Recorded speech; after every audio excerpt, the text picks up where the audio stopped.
Here, let's start off with his Jon Stewart take though, because I think despite his like fall off, he might have a good one here because he was a big advocate for funding the Zadroga bill, if you recall, and he had to fucking bully Congress very publicly in order for Congress members to like finally come along and support funding the first responders bill for the 9/11 like first responders fund, basically, who are still suffering from fucking cancer and shit.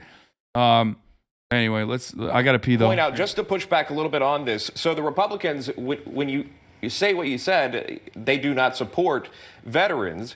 The Republicans push back saying there is unrelated spending within this. It's not. It's just not true. What they're saying is they don't like that it's mandatory as opposed to discretionary. There isn't unrelated spending to it. They're saying there could be if there wasn't oversight, but that's what the Senate's job is. The bill itself is incredibly detailed and prescriptive about what it's for. It's about treating and preventing the different conditions that veterans are coming home with, including cancers and chronic bronchiolitis and all these other issues from their exposures in Iraq and Afghanistan. And to push back on what they're saying, what if this creates a slush fund, right? So are you familiar with something called the OCO, the Overseas Contingency Operations Fund? Fairly, yes. So every year, $50 billion, $60 billion, $70 billion is added to what's called the OCO on top of the $600 billion, $700 billion, $800 billion that goes to the Defense Department. That OCO fund is actually a slush fund, $60 to $70 billion. I'm not gonna lie, Jon Stewart ain't beating the fucking lib accusations wearing a seatbelt in the parking lot, okay? I mean, he almost caught it. He almost caught the vibes of like ranting from his fucking car in the driver's seat. You know what I'm saying? Like that's conservative as hell. You know what I mean? That's on brand. But he's literally in a fucking car that is stopped. Okay, in a parking lot, and homie's got the seatbelt on. That is, Jon Stewart is gonna do Rally to Restore Sanity too, and I will be there. Yeah. Every year, no oversight, no guardrails. And every one of those Republicans that voted against health care for veterans voted for the slush fund for the war. They don't support the troops. They support the war machine. And that's got to stop.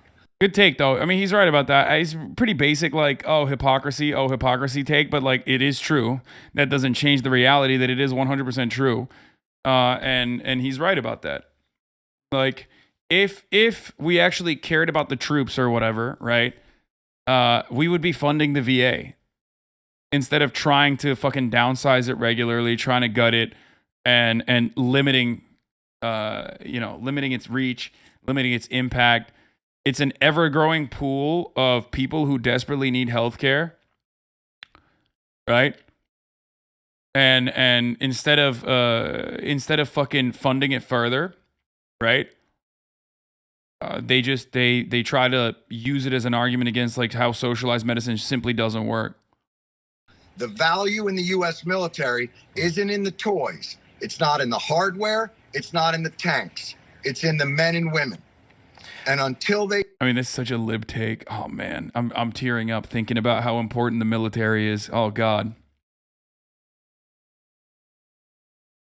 The value in the military is in the troops. It's like, bro, military is quite literally relying on a poverty draft in an effort to, like, sucker in people who are coming from upper middle class, but also middle class and poor families in bad conditions, as giving them like a little bit, just a crumb of like European style social democracy if they survive and don't get fucking PTSD and have holes in their brain. You know what I mean?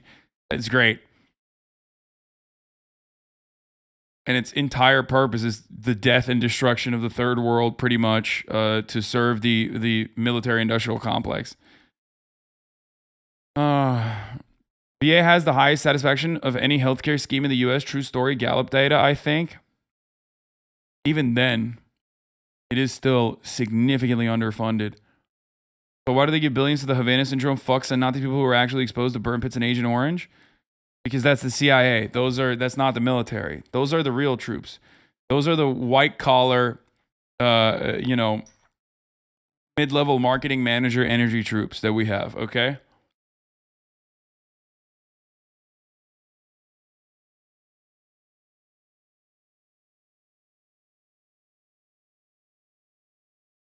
Free Medicare for veterans is just kind of Starship Trooper like. Yeah, no, it's service guarantee citizenship is what it is. Service guarantees like a crumb of social, a crumb of socialized medicine. Service guarantees a crumb of socialized medicine and like a means to fucking afford a college education, so you can see a semblance of upward social mobility. That is completely, that is just not something that is feasible for most people. The vet housing loan was 0 down too. Yeah, that too. VA loans. Anyway. CIA is the lanyard class, much above the grunts. Exactly. The CIA like went to Yale and shit, so they need to be protected. These are not like high school graduate grunts that are getting fucking, private piled at Fort Bragg. This is like, you're talking about like, liberal arts graduates from fucking Yale University who are going in and doing soft power, going in and doing like clandestine operations, or sometimes enthusiasts, passport enthusiasts, like our boy Paul Whelan. Okay, passport enthusiasts. What do you mean? Homie he was a Marine too, but he just likes having passports. What's wrong with that? It's not a crime.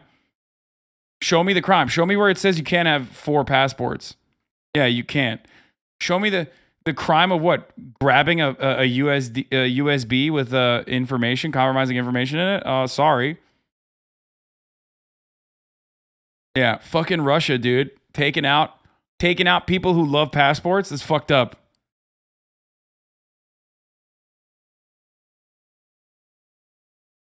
Anyway.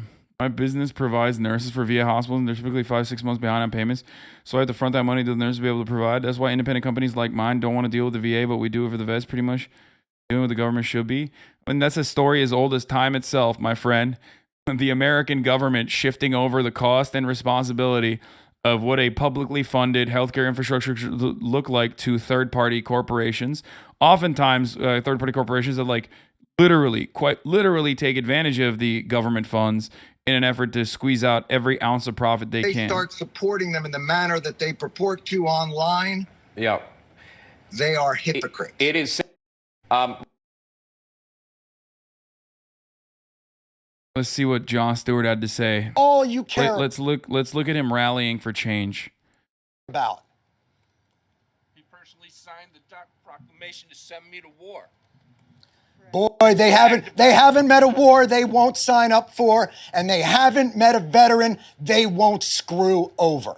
Yep. What the fuck are we? Barbaric. It's barbaric. And now they're gonna go away. Weren't you meant to be taking a day off today? Why would I take a day off today? When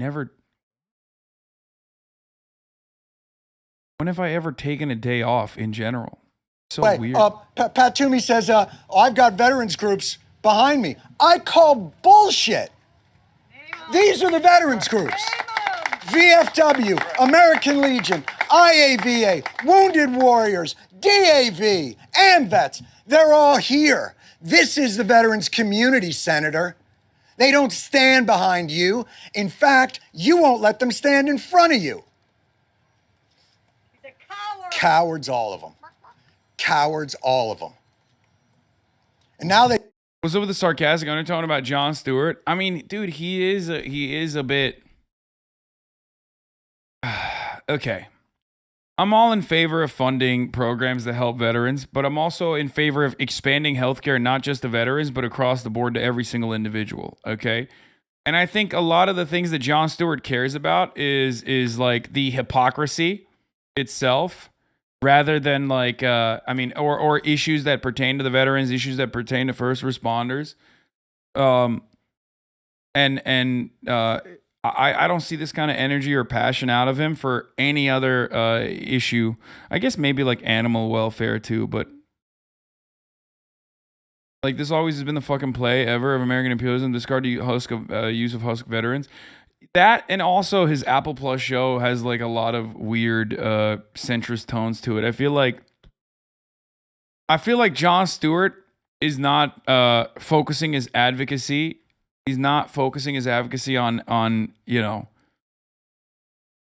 the real issues as much.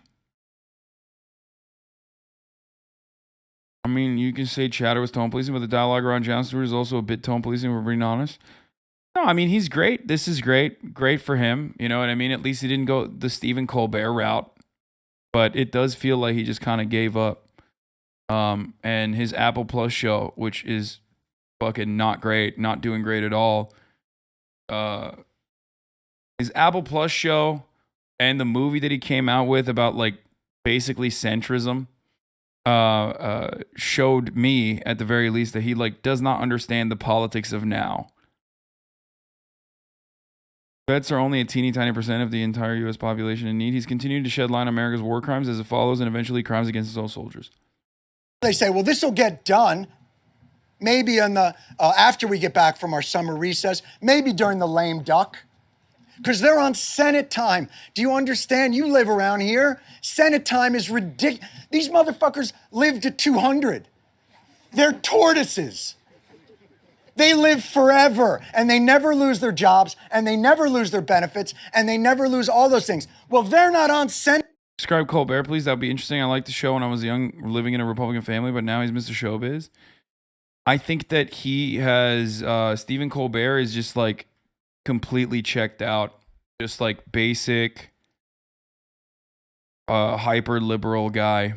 Senate time, they're on human time, cancer time. Don't you have families? Don't you have people who are deciding how to live their last moments?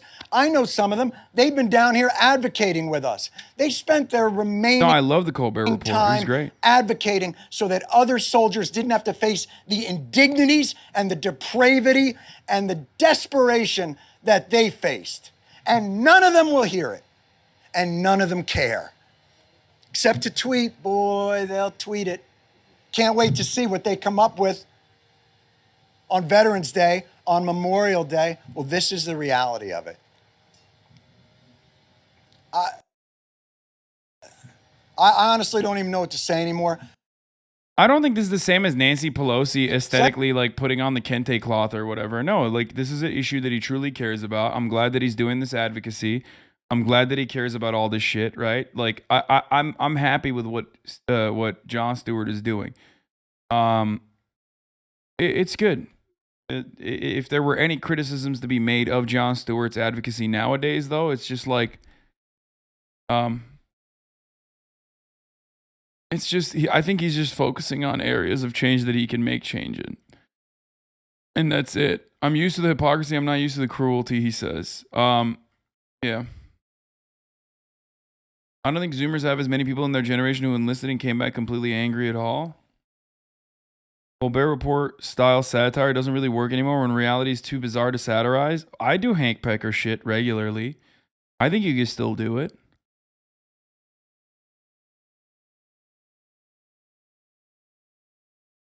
Anyway, Jon Stewart is good. People love nitpicking and being dumb, though.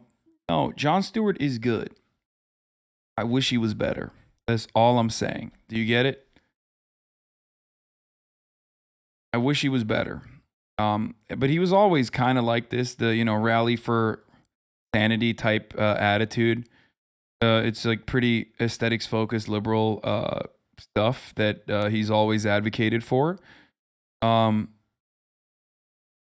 for the time of his existence, when he was in operation, he was one of the few sane voices, I would say. Themasius, I already have your playlist. He was one of the few sane voices, I would say, that broke through the mold at a time when the media was universally promoting America's imperialist conquest, endless imperialist conquest, He certainly was a voice for a generation. Okay. And he probably helped a lot of people recognize that they had more leftist opinions than they normally do. That, you know,